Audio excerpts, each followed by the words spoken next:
Good evening, everybody. While we are certainly sad to not be welcoming you to our campus on Foxhall Road, I am very happy to welcome you all to our virtual open house for 2020. We're going to talk a little bit later on about the various ways to engage with Field virtually this year as you explore Field for your student. I would like to start by introducing our speakers for this evening.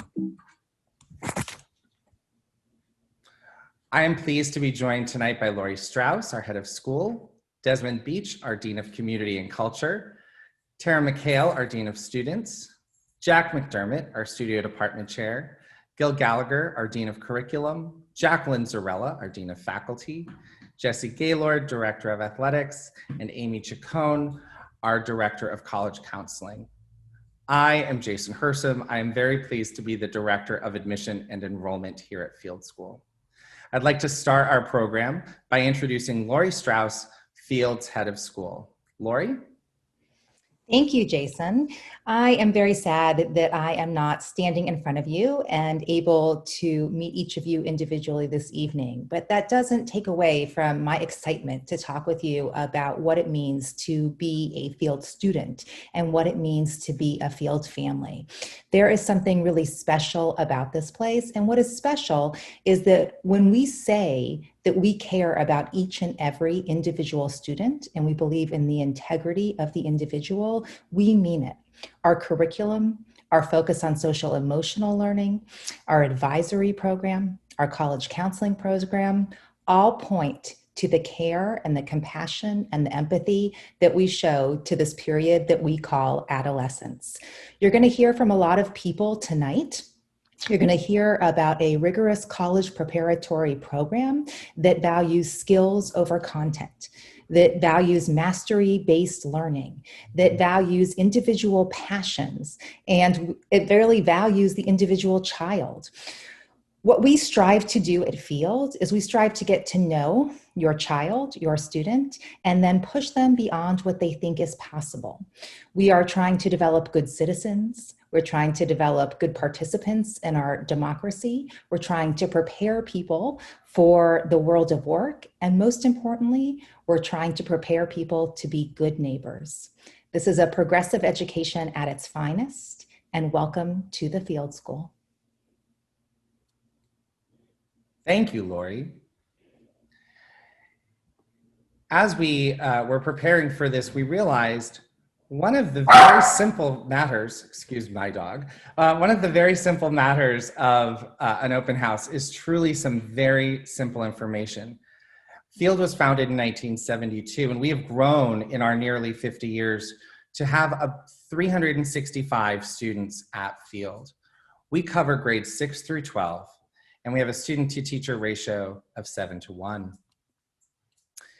One of the larger questions we always get asked is around space and the admission process. We will talk about the process a little bit later on this evening.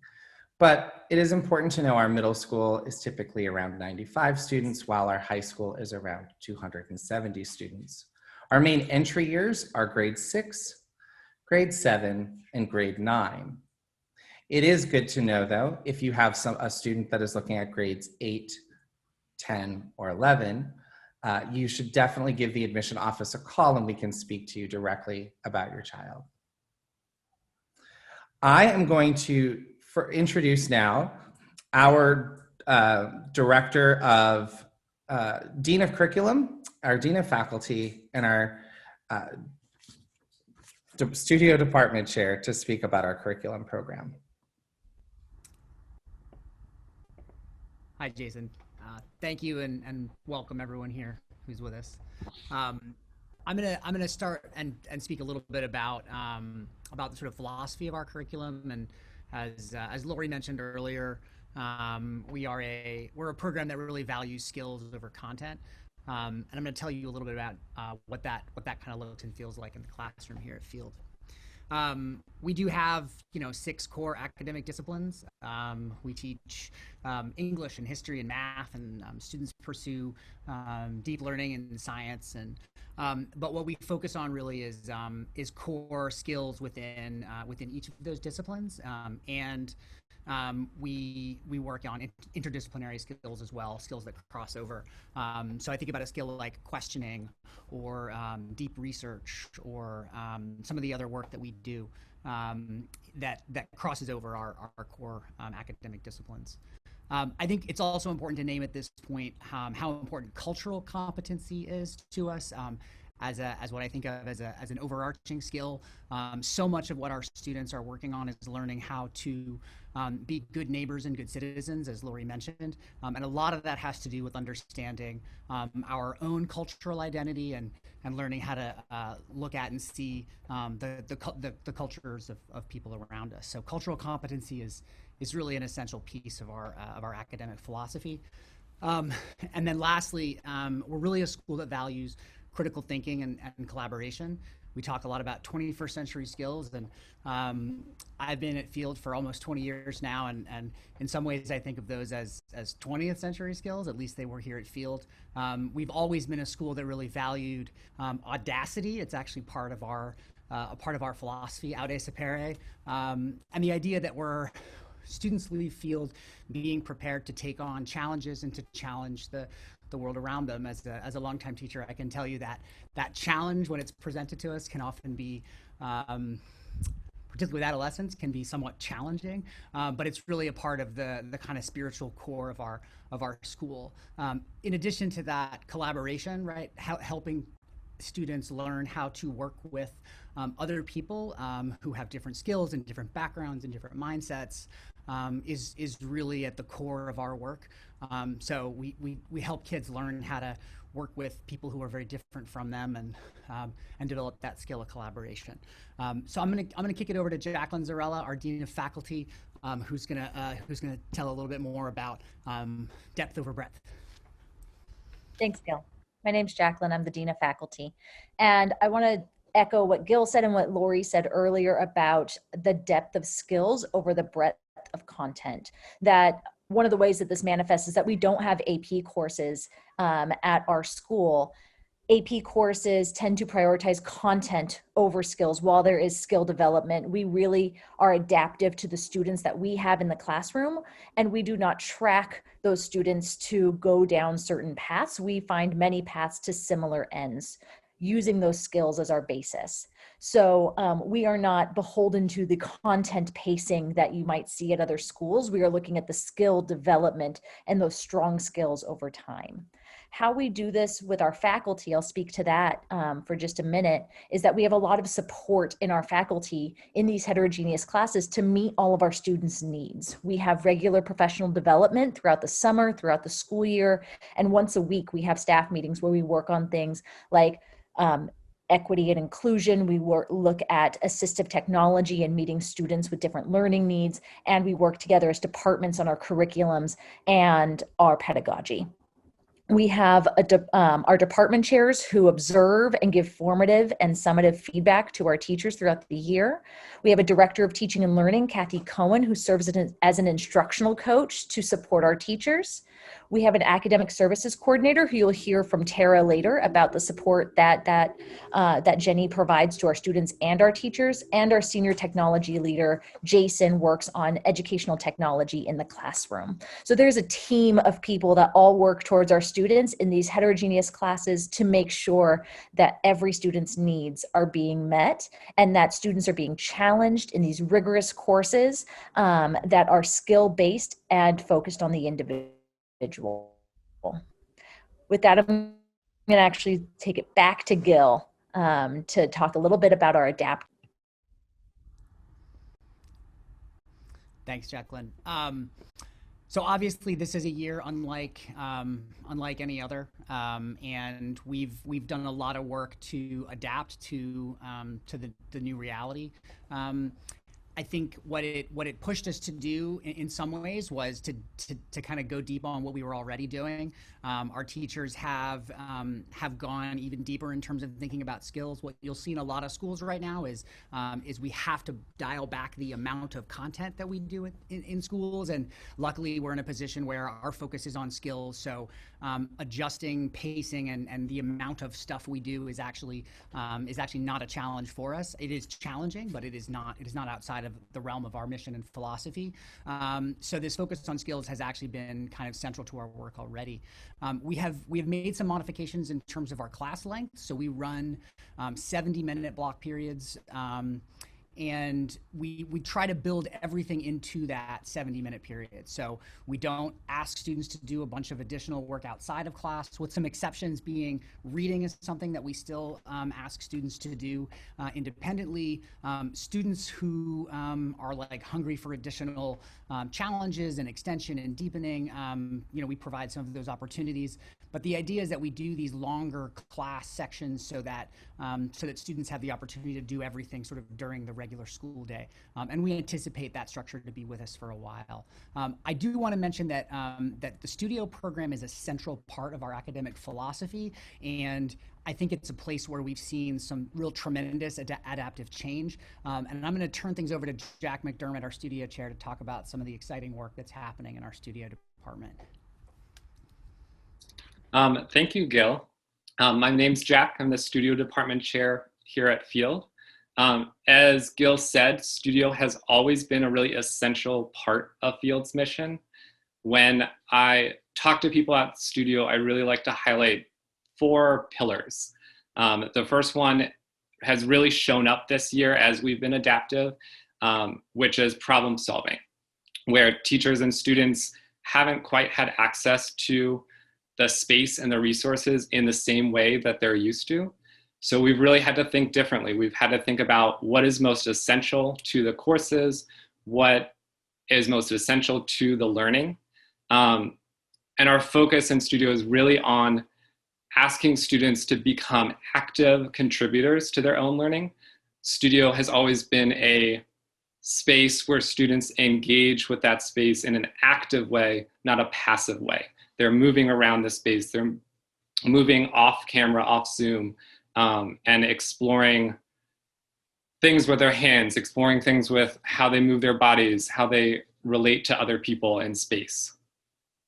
Second pillar is this idea of articulation, where we're not only thinking about what we're doing and what we're making, but we're also asking the students to think about how they're doing it and why they're doing it. Asking students to really articulate the choices behind what they're creating and how they're expressing themselves. The last 2 pillars are this idea of confidence and community. Studio is really focused on creating a supportive learning space where risk-taking is encouraged, and students are allowed to really step up, step forward in different ways. They're allowed to discover their own personal direction within a medium, and really express what makes them tick, whether that's an idea, whether that's a process, whatever it may be. It's who they are as an individual is really able to show up in the studio classes. We have 2 different programs. Our middle school program is really focused on exploration.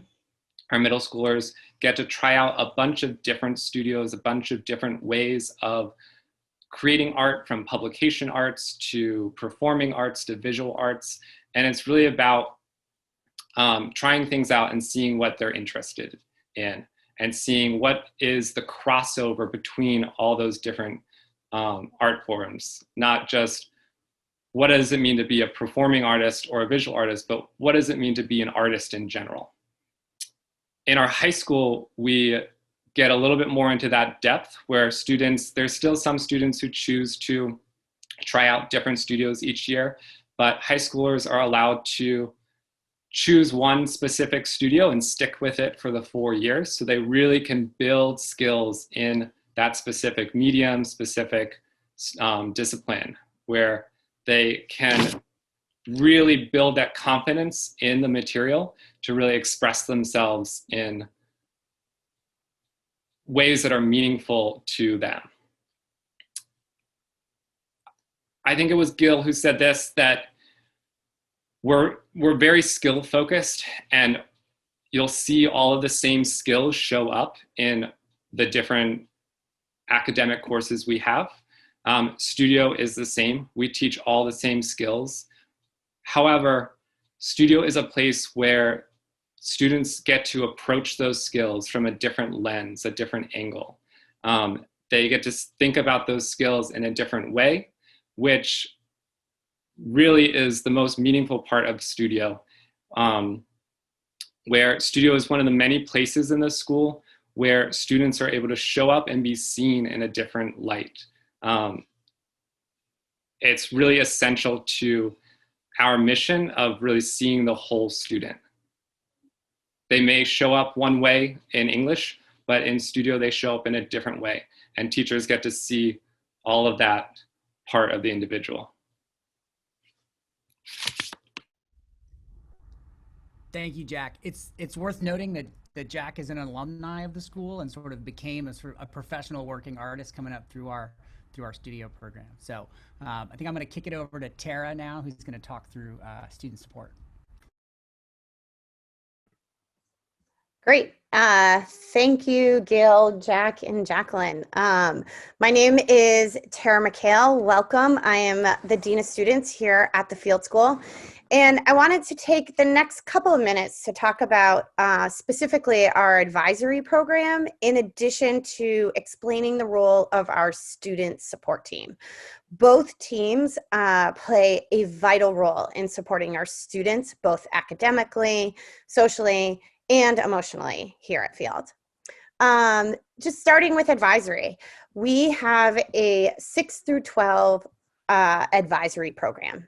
Advisory ensures that we embody a central principle at Field, that every student is seen and known. The advisory program's foundation has 4 major components: diversity, equity, and inclusion, social and emotional learning, community building, and academic oversight. This year, twice a week for 70 minutes each, advisors lead workshops that are connected to one of the pillars of the program.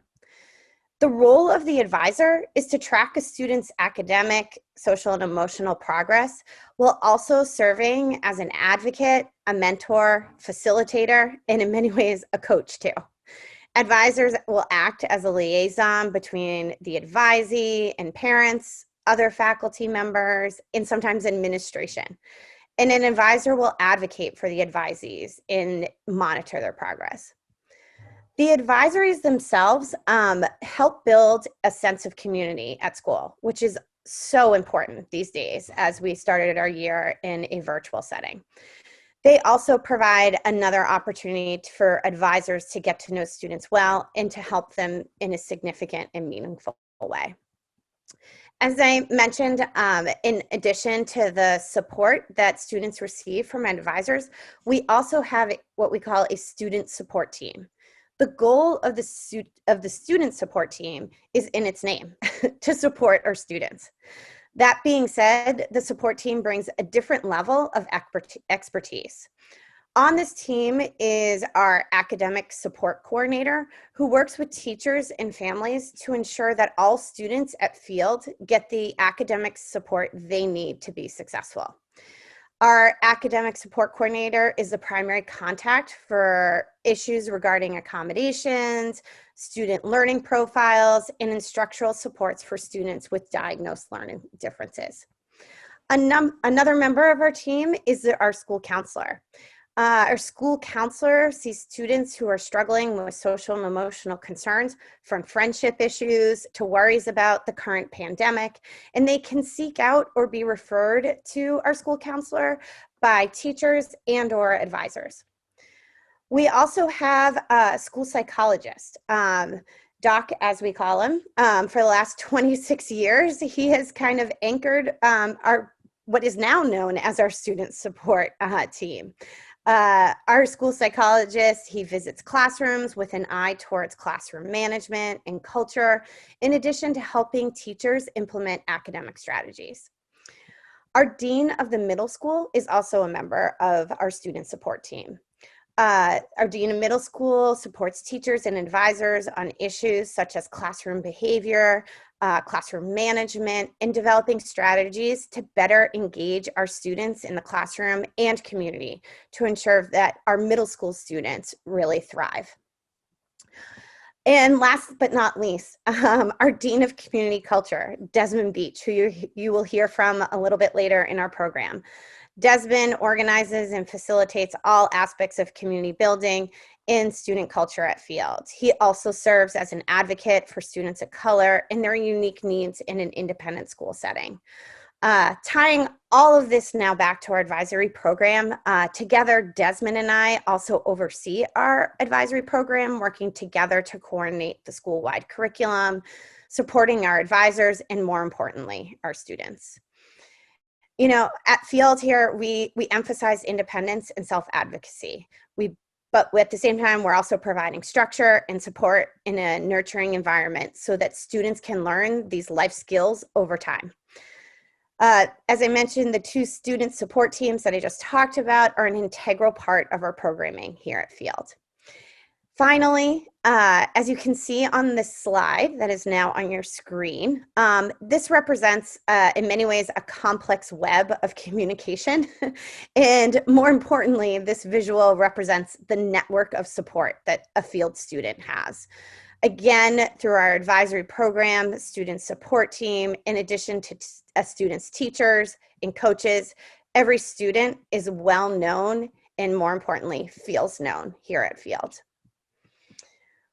Okay, I think at this time, I am now going to throw it back over to Gail, and he is also going to be joined by Jesse Gaylord, our athletic director. Thank you. Thanks, Tara.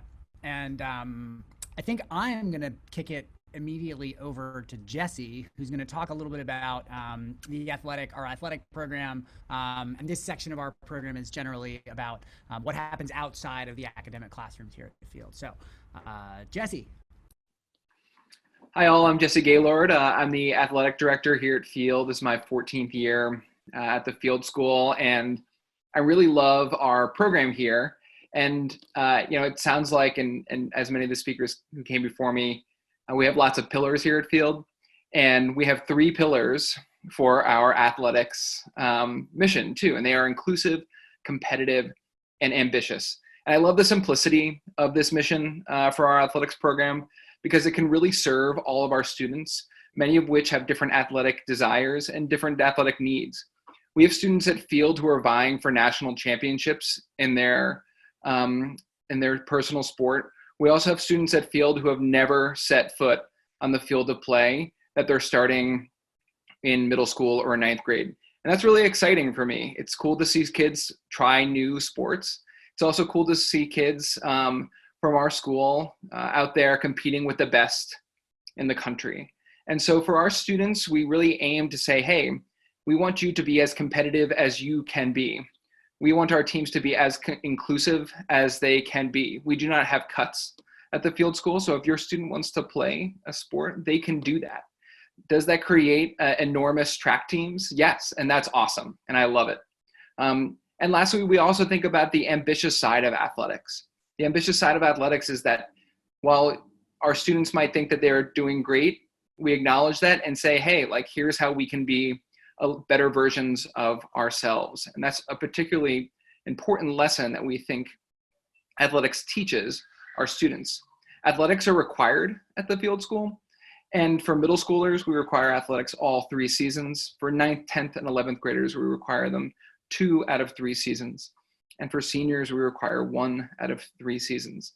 That being said, many students choose to do more than their requirements. And it's particularly great to see that community-centric focus come out of our athletic program. It's really fun to be sitting on the turf watching games. And while we're not doing that right now, I look forward to that time when we return to competitive athletics. Movement is vital for our students, both mental and physical health. And we've adapted our program right now to meet the needs of those students who are sitting on computers most of their day. We've created virtual athletic programs, physical fitness programs that encourage our kids to get outside, to move, and ensure that they are not sitting all day long. Most importantly, though, our program aims to make our kids better and not have their full identity be athletics. Our program encourages kids to have athletics and being an athlete as a part of their identity and not their full identity. So thank you, and Gil, for the electives portion. Thank you, Jesse. So our elective program was actually born out of our adaptation to the kind of new reality, but it actually has very old roots. And it has some, again, we don't talk about pillars and electives, but since there's a pillar theme, I'll stick with it. Our elective program is really a place where we look to amplify student voice and to give students choices.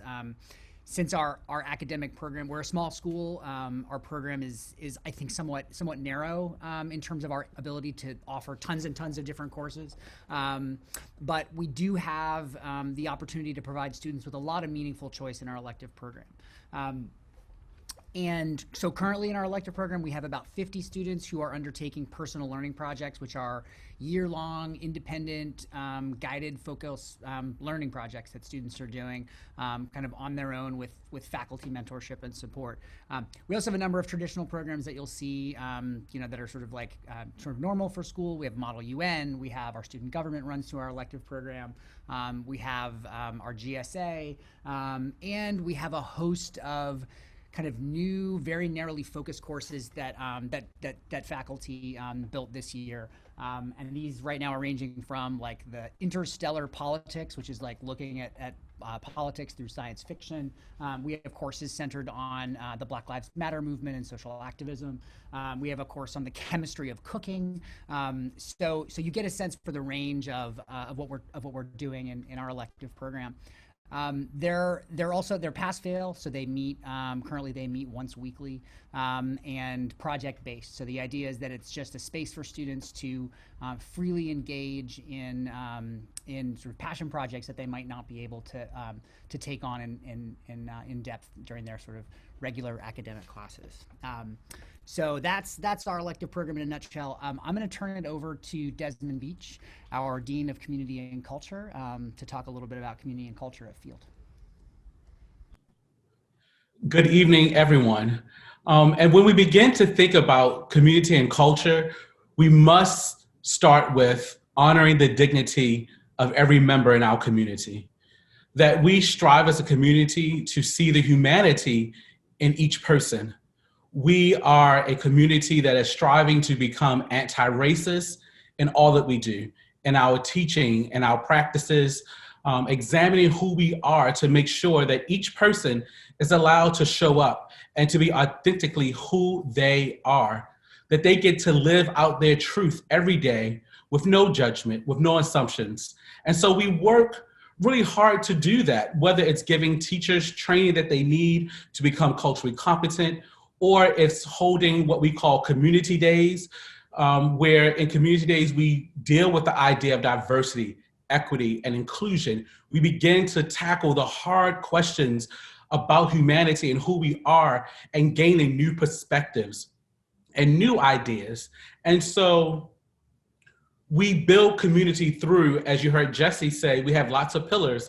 And one of our pillars is diversity, equity, inclusion. And we build community that way. We build community by allowing students, faculty, and staff to know that they get to be their authentic selves and get to show up and bring that to the community. Yes, we focus a lot on the individual, but not to forsake the fact that we are a community and that you get to bring your humanity to the table, to the school every day.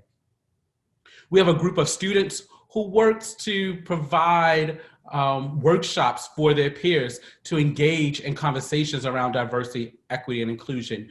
We have faculty that sit on committees that also work to build curriculums and lessons and experiences that really allow for students to tackle with the hard questions. You heard Gil mention that there's a class, Black Lives Matter. We are working to have our students see themselves as change agents, to see themselves as being able to identify a problem or issue and concern and begin to brainstorm on how they might begin to address it. How might they use their own agency to make an impact, to make a change, to make a difference? And so when we think about community and culture, we take all opportunities, whether it's in the classroom, out of the classroom, to build this, what I like to call the beloved community, where everyone gets to be themselves. And so it is also through this idea of community and culture that we also do things that are simply just for community building's sake, whether it's through a game on the field or a dance party in our meeting house or going to the homecoming dance. We provide lots of opportunities through the student life part of our school to also help to build community for our students as well. And I think I will leave it there, and I will kick it to Amy, who is our college counselor. Thank you, Desmond. Hello, everyone. My name is Amy. I've been at the Field School for 4 years, but I've been in the college counseling world in various independent schools for now what's going on my 17th year. So I love being a college counselor at Field. We have an awesome program, a very comprehensive college counseling program that begins in January of junior year. And we really emphasize focusing on fit at Field. For each individual student. There's a great list of schools and great fits for each student out there. We get to know the students really well at Field. We have a small community. It enables us to really see the students in a variety of roles and take the time to get to know them and learn about them and tell those wonderful stories out there when we write our counselor letters of recommendation. We begin in junior year. Typically, we do a college night in November, but we start working directly with the juniors in January. We hold individual meetings with each student to get to know them, and then we invite families to come in for a full family meeting. We make them very detailed, comprehensive lists of college recommendations and give them kind of some guidance forward from there. We talk about standardized testing with them. And then we also hold I would say about 7 or 8 sessions throughout this, that semester through the spring of great college counseling workshops. And so we meet with the students, not only individually and with their families, but in groups. And so together we kind of explore colleges, we talk about what we're looking for, what to think, what to look for in those school tours, both virtually and in person. We have them kind of do some practice interviews. We have them researching colleges. We talk about standardized testing, and we talk about that all-important college essay. And we show them some great samples along the way. So we do all of that from like January until June. Over the summer, we hold a variety. This summer, we held a variety of virtual boot camps. We actually had 5 separate week sessions of boot camps. We brought in 30 different college reps throughout the course of the summer. And the students worked on their college applications. They wrote their essays. They were able to do mock interviews with college reps. They had their essays reviewed by college reps. And we did a fun kind of Q&A question and answer session with the reps where they could ask anything. So it's kind of a good get work done over the summer. When we come back senior year, we hit the ground running, as always. We finalize those college lists with the students. We get them on a track for early action, early decision, regular decision deadlines. We work with them on their essays, their applications, all of those wonderful supplemental college-specific essays. And then we also guide them through any of the testing that needs to be done and counsel them, especially this year, on whether or not to actually send testing, as so many schools have gone test optional. Another thing we do is we bring in typically between 150 to 200 college reps throughout the fall. This year we've been doing it virtually. And we've set up rep visits. We had a whole bunch in August, and we're continuing them through lunches and after school times in September and October. And these are the reps from their colleges that will actually be reading their files. And we think it's important to make sure that our students get that face time with those college reps to not only self-advocate, but to learn about the college, to make those personal connections as tracking interest has become so much more important in the college process. We also get to know the colleges and the reps very well, and so we foster those personal relationships with the college reps as we help advocate for our students. And it also enables the college reps to get to know and understand our awesome field community really well when we have those one-on-one conversations with them. And so, you know, we work with the seniors closely, we get those applications in, we facilitate the whole college process, including teacher recs, counselor recs, transcripts, and then hopefully by the end of the year, hopefully by December even, we have some great news for early action, early decision, and we stick with them all the way through their final decisions and helping them to make those final college choices. Just know that we are absolutely here for you every step of the way. We work with them through every piece of the process, and our goal is to find those awesome, great college fits for each student at the end of the day. Thank you. And thank you, Amy. Well, first of all, I want to thank all of our my colleagues that were here tonight to speak to the wonderful place and the wonderful learning institution that is Field.